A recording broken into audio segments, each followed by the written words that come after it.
हमारा आज का विषय है न्याय के अनुसार व्याप्ति। अनुमान के दो आधार हैं, मनोवैज्ञानिक एवं तार्किक। अनुमान का मनोवैज्ञानिक आधार पक्षधर्मता है, यानी अनुमान का जो मनोवैज्ञानिक आधार है वो पक्षधर्मता है, जबकि उसका तार्किक आधार व्याप्ति है। और आज हम इसके तार्किक आधार अर्थात व्याप्ति की ही बात करेंगे। व्याप्ति शब्द दो शब्दों के जुड़ने से बना है, वी और आप्ति। वी मतलब विशेष, वी का अर्थ होता है विशेष, और आप्ति का अर्थ होना या रहना। तो इस प्रकार विशेष रूप से जो रहे या जो विशेष रूप से हो वही व्याप्ति है ना। यानी किसी भी वस्तु में जो विशेष रूप से हो वही व्याप्ति है। व्याप्ति दो पदों के बीच का अनिवार्य संबंध है, कंपल्सरी रिलेशन है, जिसमें एक पद दूसरे पद में सदैव निहित रहता है। जैसे अग्नि धुआं में हमेशा रहता है। अतः व्याप्ति दो पदों के बीच अनिवार्य, निश्चित और नियत संबंध है। यह एक ऐसा संबंध है जिसका कोई अपवाद नहीं होता है। व्याप्ति एकांतिक और अव्यभिचारी होता है।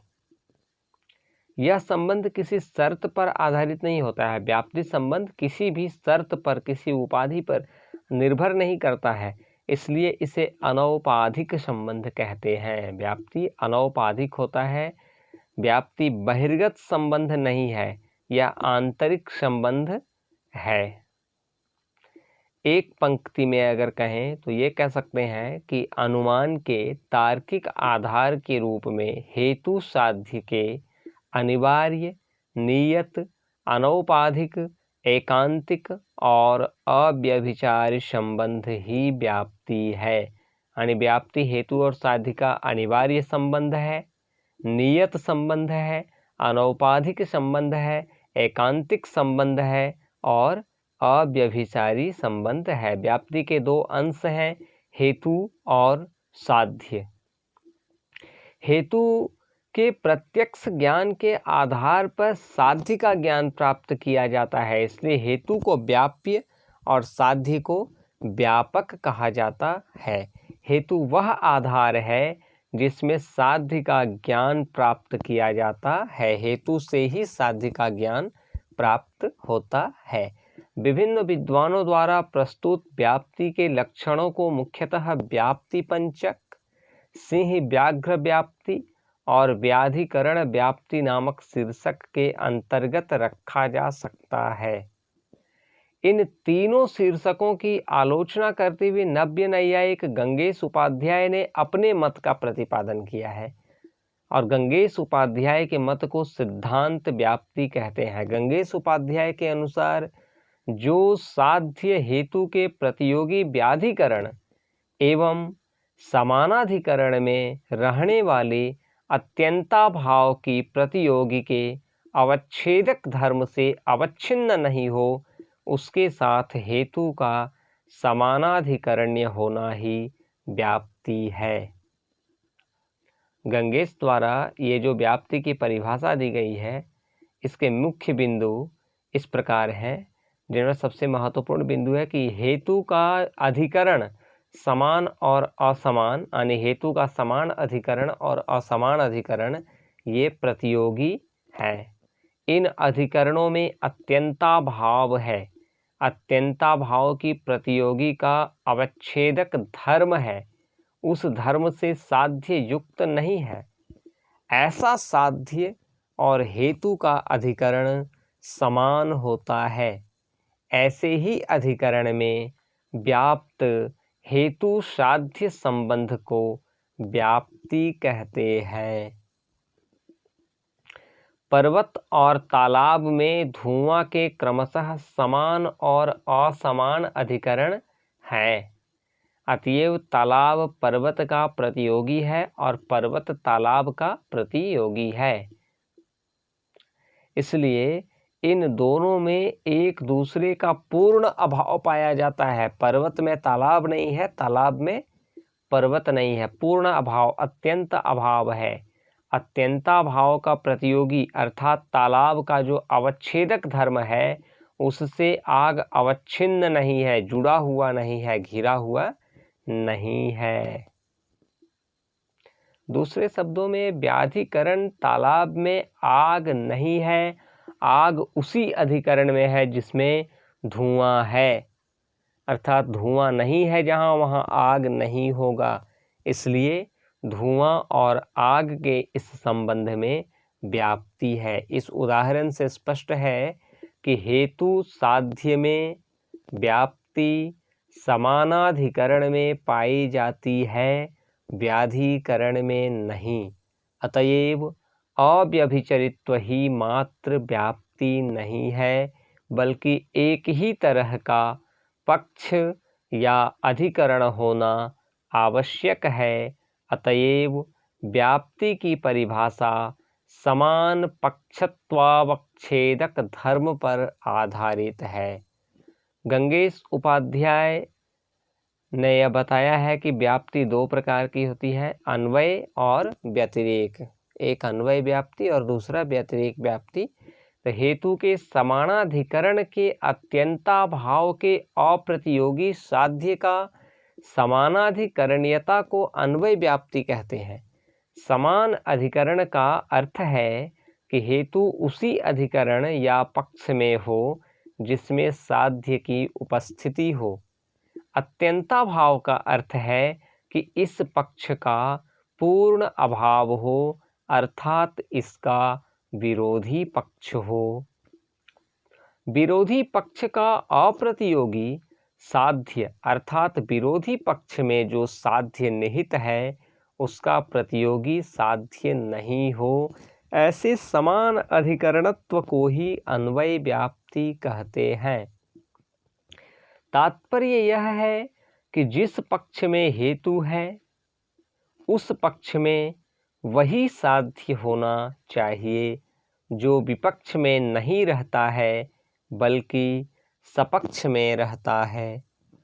अग्नित्व तालाब अर्थात विपक्ष में नहीं है, अग्नित्व तालाब में नहीं है, तालाब का गुण अग्नि नहीं है, अर्थात अग्नि तालाब में नहीं है, अग्नित्व विपक्ष में नहीं है, लेकिन रसोई घर में है, सपक्ष में है। अग्नित्व सपक्ष में है, अग्नित्व रसोई घर में है, एवं पर्वत में है, अग्नित्व पर्वत में है, अर्थात अग्नित्व पक्ष में है। यानी अग्नित्व तालाब अर्थात विपक्ष में नहीं है, लेकिन रसोई घर अर्थात सपक्ष एवं पर्वत अर्थात पक्ष में है।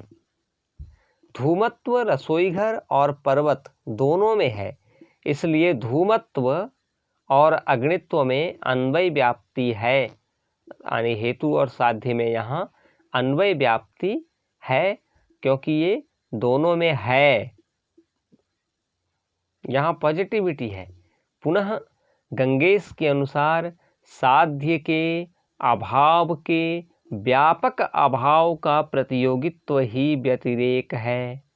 साध्य के अभाव का प्रतियोगित्व अर्थात जहाँ साध्य की पूर्ण उपस्थिति का प्रतियोगी अर्थात अनुपस्थिति हो, इस अनुपस्थिति को ही व्यतिरेक व्याप्ति कहते हैं।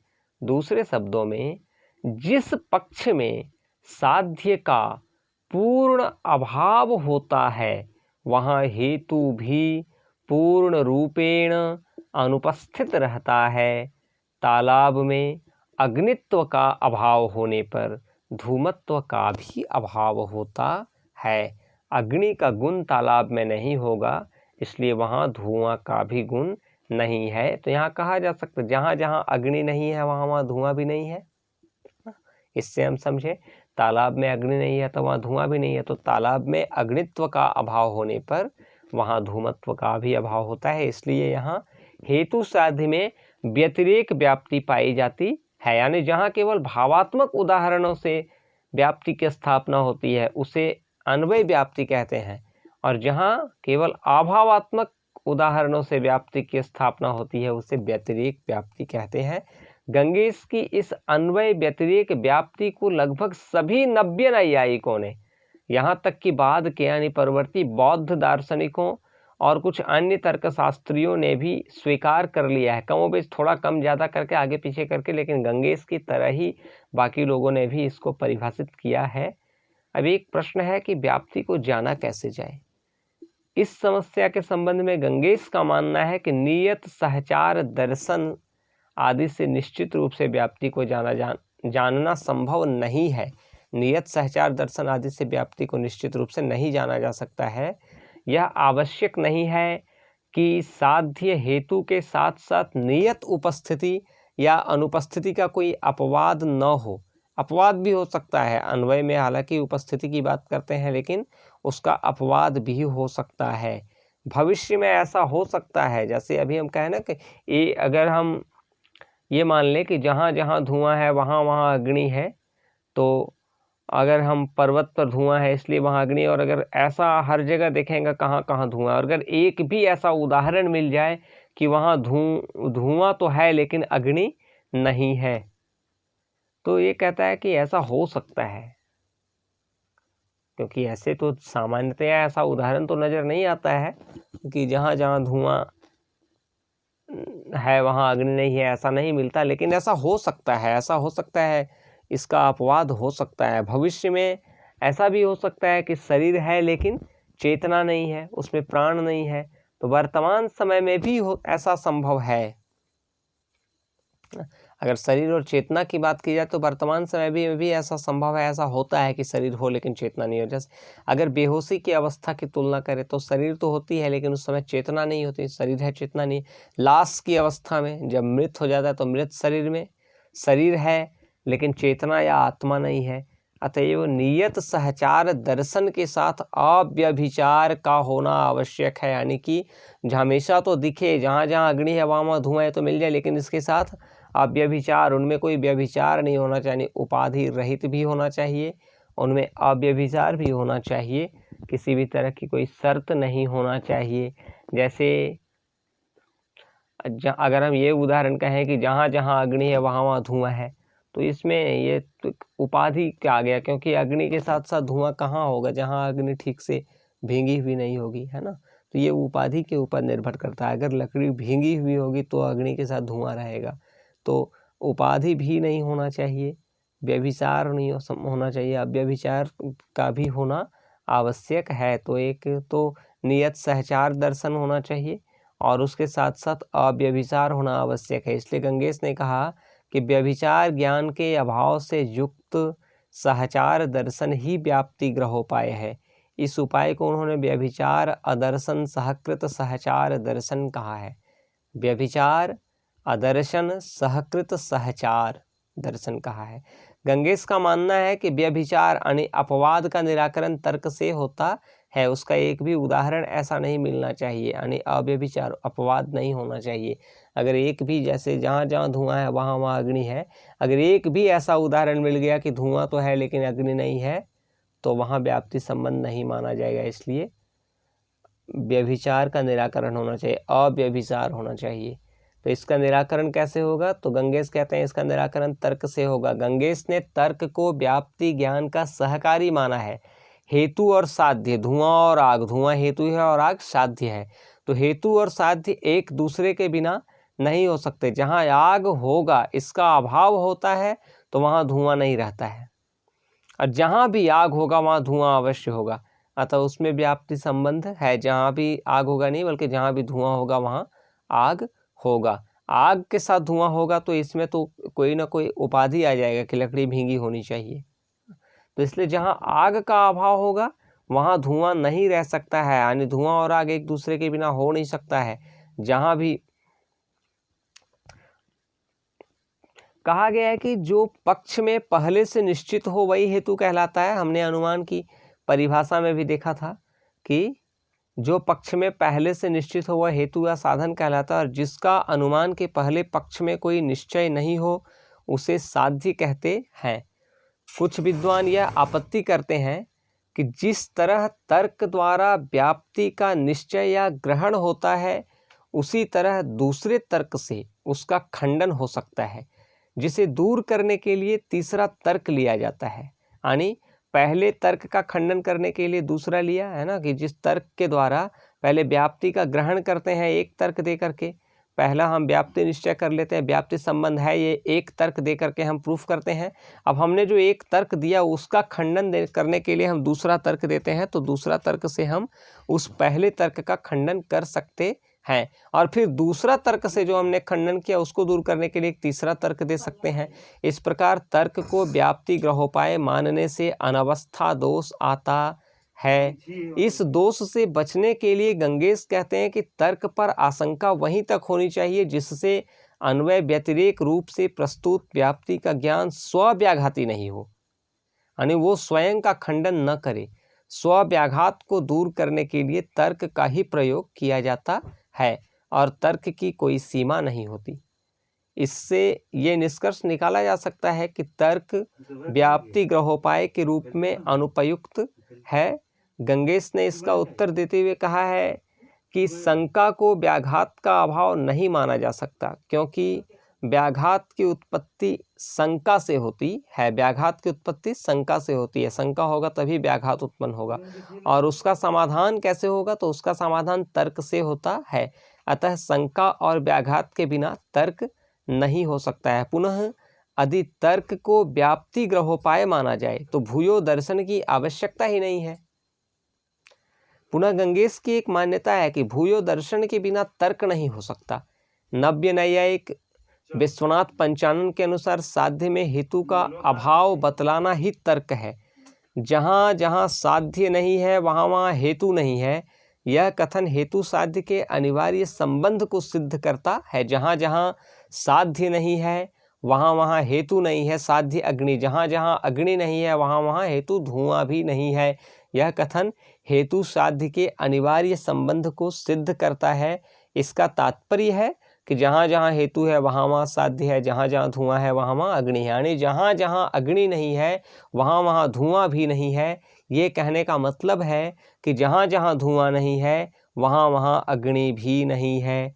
इस प्रकार तर्क का आधार अन्वय व्यतिरेक कथन ही है, जो व्यभिचार रहित सहचार दर्शन की स्थापना करते हुए व्याप्ति का निश्चय करता है। तर्क का आधार क्या है, तो अन्वय व्यतिरेक कथन, और ये जो अन्वय व्यतिरेक कथन है यही व्यभिचार रहित सहचार दर्शन की स्थापना करता है, और व्यभिचार रहित सहचार दर्शन की स्थापना करते हुए व्याप्ति का निश्चय करता है। अर्थात व्याप्ति का निश्चय अन्वय व्यतिरेक कथन से होता है, यानी व्याप्ति की स्थापना अन्वय विधि से हो सकती है और व्याप्ति और व्यतिरेक विधि से भी हो सकती है। इसके अलावा विद्वानों ने व्याप्ति के, कुछ विद्वानों ने दो प्रकार बताए हैं, समव्याप्ति और विषम व्याप्ति। जहाँ समान उदाहरण लिए जाते हैं व्याप्ति के स्थापना के लिए उसे समव्याप्ति कहते हैं, और जहाँ भिन्न भिन्न उदाहरण लिए जाते हैं उसे असम या विषम व्याप्ति कहते हैं। तो आज हमारा ये था न्याय के अनुसार व्याप्ति। अब अगले दिन हम फिर एक नए विषय को लेकर के आएंगे। तब तक के लिए धन्यवाद।